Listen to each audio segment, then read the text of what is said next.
కానీ ఒక ప్రాముఖ్యమైన సంగతి ప్రియులారా, మనల్నందరినీ ఆయన తన తండ్రి అయిన దేవునికి ఒక రాజ్యముగాను, యాజకులుగాను ఆయన నిర్మించి ఉన్నాడు.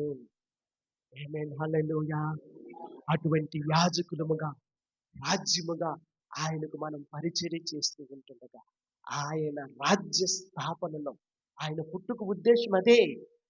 మనుషులను రక్షించడం మాత్రమే కాదు. తన ప్రజలను వారి పాపముల నుంచి ఆయన విడిపిస్తాడు గనక ఆయనకు యేసు అని పేరు పెడతాము. అవును, రక్షకుడు. రక్షించడానికే మానవ అవతారిగా ఈ లోకంలో పుట్టి మరణించి రక్షణ కార్యాన్ని నెరవేర్చి ఉన్నాడు. కానీ అది క్రైస్తత్వానికి గాని మన పరిచర్యకు గాని ముగింపు కాదు. ఆయన రాజ్యము కొరకు ఇప్పుడు మనము కలిసి పని చేయవలసి ఉన్నది. ఎందుకంటే